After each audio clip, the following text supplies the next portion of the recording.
Hey there, good evening and welcome to Ben's Album Challenge. This is the show found on my site, which is called the Prog Monster, and my name is Murph and I am the host of this show, a show dedicated to progressive rock.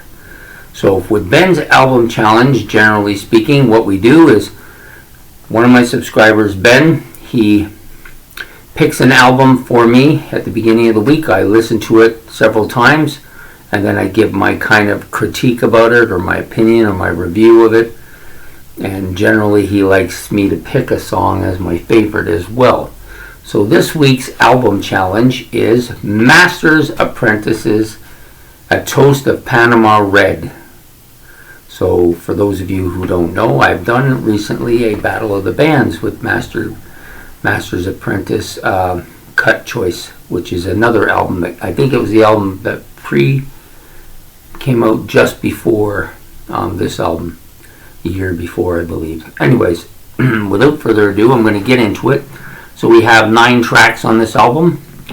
Most of the stuff written by Doug Ford. He's a member of the band, so not the Premier of Ontario, a different Doug Ford.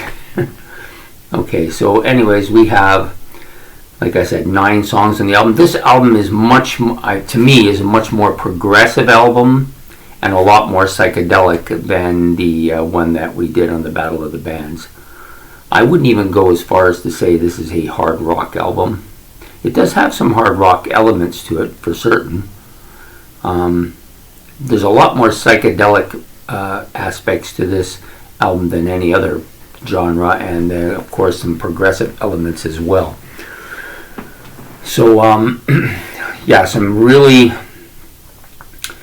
psychedelic elements. There's a lot of bass and drum kind of rhythmic parts as well to this album, throughout the album, of course. And then there's also a progressive element that you'll see with some of the tracks in the middle of the album, especially towards the end of side 1. I'm assuming that's what it is.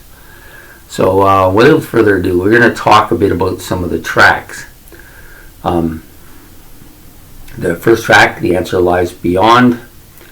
It's a very kind of poppy, psychedelic song, kind of in the vein of some of the late 60s, early 70s bands put out this very kind of poppy feel to it, but with a little bit of psychedelic elements to it. There's a lot of that in this particular track. Beneath the Sun, the second track, more psychedelic and rhythmic pop sounds, but a much heavier bass part in this particular track. This is a good song. I like this one quite a bit. The next song begins my favorite track, which is Games We Played Part 1 and Games We Played Part 2. I like them both pretty much equally. They're the two fairly long tracks. Part 1 is psychedelic with some prog in it as well. Very proggy guitar bits, I think. The bass and drums are very rhythmic, and there's also an acoustic part in there as well. This is probably my favorite track on the album, Part 1. Maybe just a little bit more than Part 2. I like this song a lot. It's very progressive in its nature, I think. The second part, Part 2, some real kind of theatric kind of vocals to it. And then he also does a voice narration in Part 2 as well, where he's like basically just telling a story while he's also singing in the background. So it's either 2 people or a recorded voice. I'm not sure which one it is.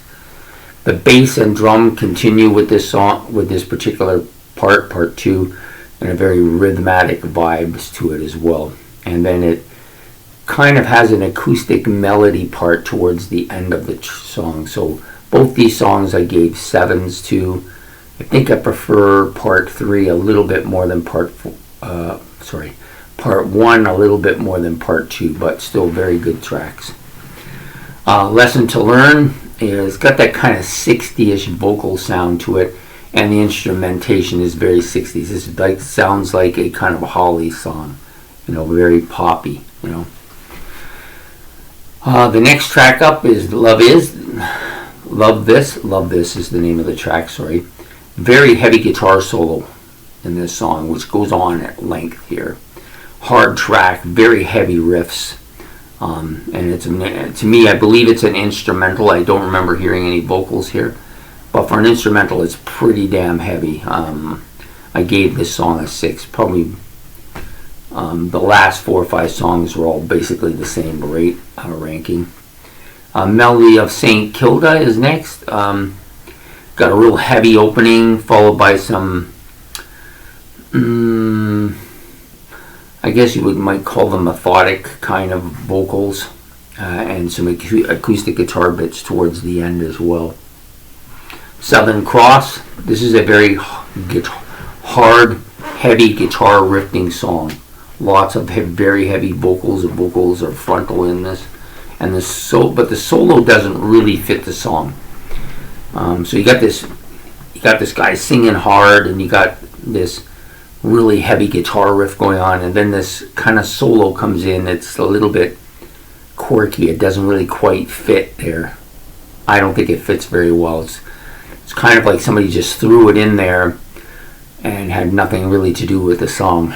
But it's a good guitar solo. It just sounds kind of off in the song. The last song on the album, Time to Rhyme, or Time to Rhyme, I guess is what you might want to call it. It starts with a very heavy acoustic guitar bit, and the vocals are very ambient. So, yeah, just a very quiet, more mellow song than most of the other stuff on the track. Sorry, on the album.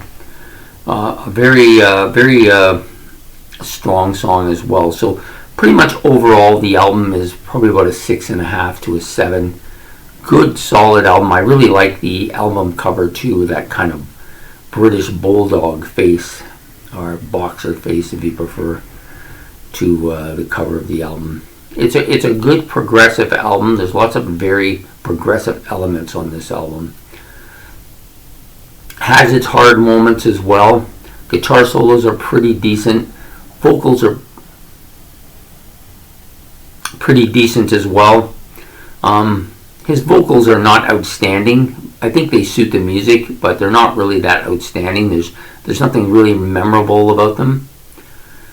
Overall, I would say that the heaviness of the album is much less than their predecessor, but still heavy enough to be put as a kind of hard rock, psychedelic prog rock album. A good album, I think. It deserves, I put it on my list to purchase. I think it's a pretty decent album overall. I like the lyrics too. They're not bad. Some aspects of them are better than other aspects, but for the most part, a pretty solid up-tempo type of song with its kind of atmospheric kind of proggy sound and a lot of psychedelia on this particular album. So there you have it. Oh, and so I'm supposed to pick one. I think I already said it. I picked Games We Play Part 1, followed closely by Games We Play Part 2, which would have been on the original, on the vinyl. It would have been on the end of side 1. So yeah, it was a fun album to listen to. I find this band is intriguing. I've listened to a couple of their albums now. I've liked both of them. So that's it for Ben's Album Challenge tonight. I hope you enjoyed this. Please like and subscribe. It's much appreciated. Let me know what you think of this album as compared to the predecessor that I listened to. Sounds to me like they did do some progressive stuff on that first one that I listened to. This one's just much more though. Anyways, please like and subscribe. It's much appreciated. We'll be back tomorrow with one of Battle of the Albums, or Battle of the Bands, 2 new people. So have yourself a good night, and we will see you then. Take care. Bye.